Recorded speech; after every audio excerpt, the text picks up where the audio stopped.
Alright, so welcome back to In the Catch Fence. So today the format for the All-Star race at Dover came out.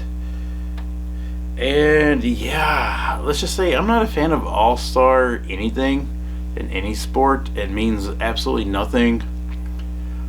Baseball, at least there for a while, it decided home field advantage for AL or NL teams, which the AL dominated, and it was pointless to watch because you knew that AL for whatever reason was going to win. The NBA,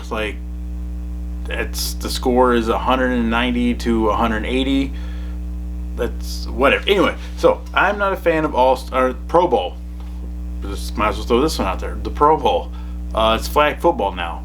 The All-Star anything nowadays it's pointless. It's done. It's over.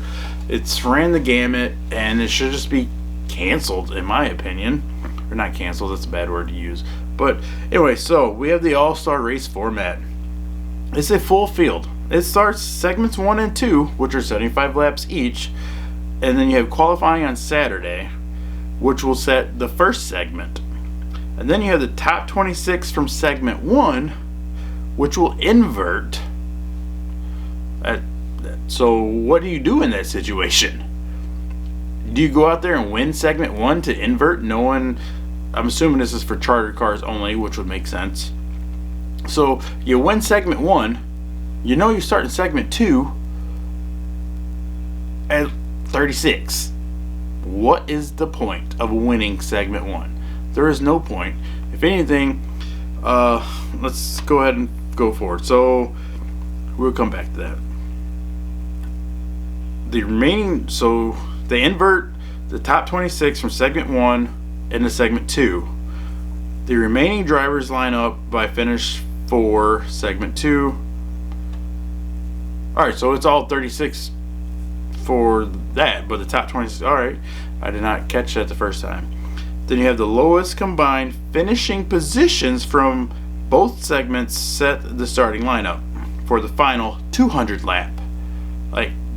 It's an all-star race. This is like a full-fledged race at this point. You got 2 stages that just call them segments, and then you got the final stage. The final segment consists of 26 drivers. 2025, 2026, the series winners. You got the fan vote winner, and then past series champions and all-star winners competing full-time. Remaining drivers based on combined finishing positions from segment 1 and 2. So there's a lot to unpack here. And people think the old playoff that we just got rid of, that system was confusing. That was simple as can be. This is redonkulous. But anyway, so let's go back to what I was just saying. Now that we got that, you almost don't want to win segment 1. You want to sandbag. You want to finish high because it's the lowest combined between both. So you kind of want to 15th maybe? No, because then you'll be starting if you invert. If you're 15th, I can't think right now. Probably should have done a little research and some examples before I started this video. But I figured I'd get this video out there because I just saw this and I have a few minutes to spare. Yeah, this just sounds... Inverts? I don't like inverts. Inverts are ridiculous. Especially in NASCARs. All stars. There should be something more than you're just a Carter. There should be more than you're just a chartered car. Either you have to have... it says 25 and 26 winners.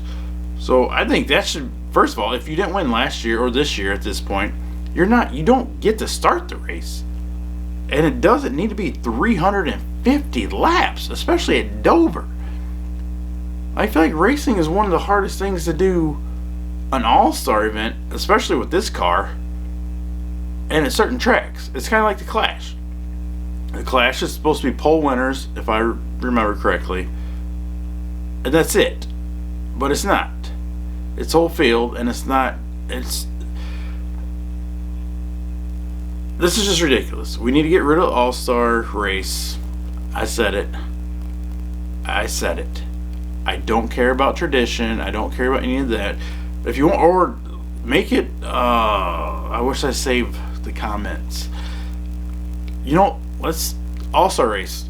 You won a race last year. You won a race up until this point. I don't remember when the All-Star race is. I just screenshotted what I have. But let's take the winners from last year and then what we have at this point. And then champions and All-Star winners who are competing full time. Let's throw them in there. Whatever a fuel run is, somewhere besides Dover. Dover is not that exciting to me from what I can recall.